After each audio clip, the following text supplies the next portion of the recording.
Well, okay. Welcome to lesson 2, and I'm working from note cards, and that's what I really hope you're going to be doing in all your speeches, working from note cards rather than actually writing out your speech. I think that the issue with writing out speeches is that they become very stilted, very formal, and I'm not trying to teach you how to do a major speech in front of thousands and thousands of people. Rather, I'm trying to teach you how to be comfortable in front of a small group like that you might encounter in your own working life, your own military life, whatever, where you might be standing up in front of a small group and making a presentation, trying to persuade the group that such and such is a good idea, that kind of thing, okay? So what we're doing in this unit, it's a 2-part unit.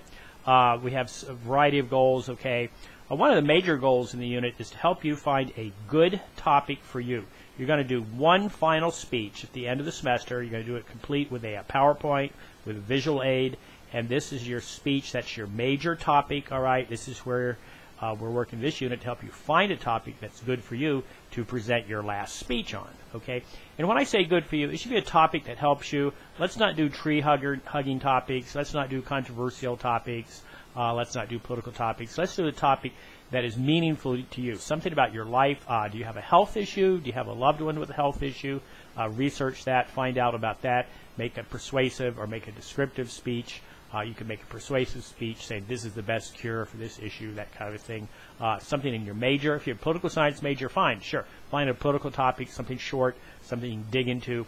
The point with these speeches, the same way we like doing a research paper in college, or doing any kind of report after college, is you need to dig deeply into a very narrow kind of a issue so that you can really tell the viewers, listeners something, all right? If it's too broad a topic, too general, too, I don't know, too contemporary, sometimes their speeches don't really have a lot of content, a lot of meaning to them. So with that in mind, I'm causing you to read a lot of speeches in this class. If you read the textbook chapters, you're exposed to a lot of speeches, you're exposed to a lot of ideas.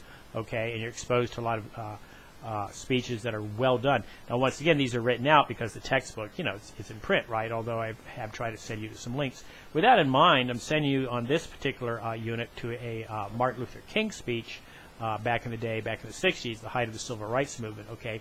I'm going to ask you to analyze that speech, but before you do that, you're actually going to read, you're going to do the chapter readings, and then you're going to go to page 463 and read a speech there. And then that has annotations on the side. I don't know that you can see it in the video, but if you look at the pages, you'll see little blocks out to the side. And the editor, the author of the textbook, is sort of describing the major components, the major elements of the speech at that point, okay? So the goal here is to get you to think about how a speech works, all right, how a speech unfolds, and what some of the major things are that make the speech work really well, okay? So what you're doing first in the unit, I'm looking at the Moodle here, is you're creating some topic ideas, and then you're sharing them with the class, and you're sharing them with me, and we'll go back and forth on this until we find a good topic for you, and then I'll have enough time to grade that and give you feedback before you actually have to submit your second speech. Your second speech, look at the course calendar, please, is a convincing and persuasive speech that you have picked the right topic. It's not about your topic, rather it's convincing the audience that you've picked a good topic for you, okay? Convince us that, hey, this is a good topic for you. You know, if you're a science major, if you're a biology major, then you could do something on global warming, you could do something on polar bears, or you could do something on methane gas in the ocean, you could do something, if you're a physics major, you could do something on what's happening to the glaciers, okay, if you really wanted to do global warming. But it needs to be in your major, okay? Don't pick high school topics, please. Pick topics that are good to you. If you have somebody that has Alzheimer's, all right, in your family, all right, you don't have to tell us what Alzheimer's is. We already know. But you could tell us how to cope with Alzheimer's, how you, as the loved one, copes with your loved one having Alzheimer's, and how somebody can help the Alzheimer's victim actually have a better life. Okay? There's a lot of research on that. It would be a very useful topic to you. Don't tell us what it is. Don't tell us how it's caused, because nobody really quite knows. Instead, tell us how to cope with it. That would help the entire class. Okay? So look at the course calendar, and then I have this also in the news form. Make sure you understand when the speech analysis is due, please. Make sure you understand when your topic ideas are due. Make sure you understand what the speech analysis is, and you need to go to the learning module to see exactly what that is. And you really need, please be following the textbook. Please be reading the chapters. Please be looking at the studying guides. Once again, you get out of this class what you put into it.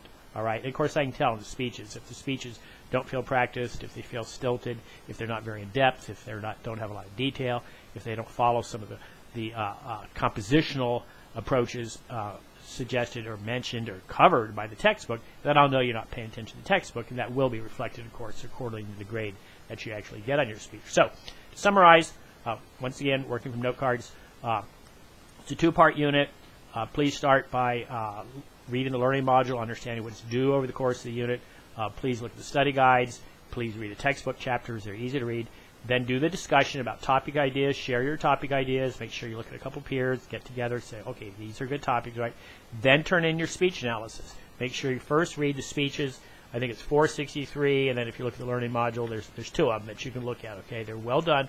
And once again, I really don't want you to write out your speech, but because this is a class that has a textbook, you need to look at the way these speeches are done. That's what annotated speeches are. And then you go to the speech analysis Moodle link, and when you go there, you'll see the link to the Martin Luther King speech that I want you to listen to and view. It's a YouTube video, and then there's a place where you click, and a template opens up, and that's where you'll actually type in and analyze the speech according to the way the textbook is analyzed, the sample speeches, okay? And then you'll turn that into the speech analysis link is a Word document, all right? So, and then after that, you'll submit your own speech, describing your topic, persuading us it's the right topic for you. Don't do the topic in the speech. Tell us what the topic is and tell us why it's a good topic, but don't cover the whole topic, okay? And then you'll turn that into peer review, and then you'll do the peer review, and then you'll actually turn it into the assignment link. And I'll make sure I'll go over these due dates again. So you know how to get a hold of me. If you have questions, please do that.